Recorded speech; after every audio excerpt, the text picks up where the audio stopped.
দুর্গাপূজার মাত্র আর কয়েকদিন বাকি। আগামী 9 তারিখ থেকে আনুষ্ঠানিকতা শুরু হবে, চলবে 5 দিন।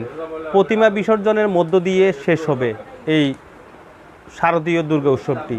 তবে গত বছরে চট্টগ্রাম মেট্রোপলিটন এলাকায় 293টি মণ্ডপ হয়েছিল। তবে এবছর এই সরকার পরিবর্তন, বিভিন্ন সমস্যার কারণে 193টি মণ্ডপ মেট্রোপলিটন এলাকায় হতে যাচ্ছে। তবে এই শেষ মুহূর্তের প্রতিমা কারিগররা কিভাবে দিনগুলো পার করছে একটু জানানোর চেষ্টা করব। দুর্গাপূজার বাকি আছে আর 8 থেকে 10 দিন বাকি আছে। আমাদের শেষ করতে প্রায় 7 দিন থেকে 8 দিন লাগবে। এখন রঙের কাজ চলছে, আশা করি 3 থেকে 4 দিন এরকম লাগবে রঙের কাজ শেষ হইতে।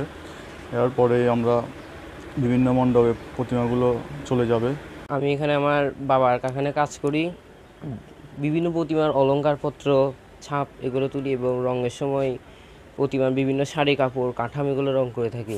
যেই প্রতিমা কারিগরের হাত দিয়ে নিপুণ হাতে এই প্রতিমাগুলো সেজে মণ্ডপে মণ্ডপে যাবে, তবে এই নিরলসভাবে কাজ করে যাচ্ছে দিনরাত এই প্রতিমা কারিগররা।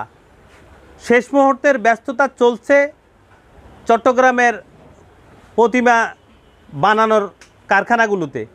এখন আমাদের কাজ চলছিল এই পেন্টিংয়ের কাজ আর কি, রঙের কাজ। এখন ব্যস্ত সময় পার করছি আর কি। 8 থেকে 10 দিনের মতো পূজার বাকি আছে, হয়তো এগুলোর মধ্যে শেষ করতে হবে কাজ।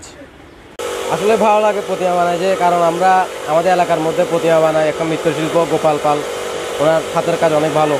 আমরা মাঝে মাঝে সময় পেলে আসি, ওনার প্রতিমা দেখি, প্রতিমা বানাতে ভালো লাগে আমাদের।